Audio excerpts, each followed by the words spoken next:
এই ড্রাইভার কোথায় গেল? নীলকেও সকাল থেকে কোথাও দেখা যাচ্ছে না। কাজের সময় সবাই হাওয়া হয়ে যায়। যদি আজ দিল্লি ফ্লাইট মিস করি তাহলে মন্ত্রীর সঙ্গে মিটিংটা আর হবে না, আর সরকারের সবচেয়ে বড় প্রজেক্টটাও হাতছাড়া হয়ে যাবে। ড্রাইভারের মা অসুস্থ, তাই ও যেতে পারবে না। আমি গাড়ি চালিয়ে তোমাকে এয়ারপোর্টে পৌঁছে দেব। কাজের সময় সবার অজুহাত মনে পড়ে। চলো। আদ্রিতা, তুমি কোথায় যাচ্ছ? দিল্লি যাচ্ছি। তুমি শুধু আমার জন্য আশীর্বাদ করো যাতে মন্ত্রীর সঙ্গে আমার মিটিংটা সফল হয়। আদ্রিতা বেটা, আমার আশীর্বাদ তো সব সময় তোমার সঙ্গে আছে। কিন্তু নীল কোথায় যাচ্ছে?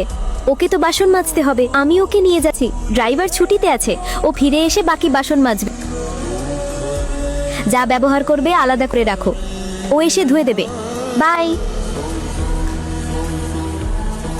কি করছো তুমি?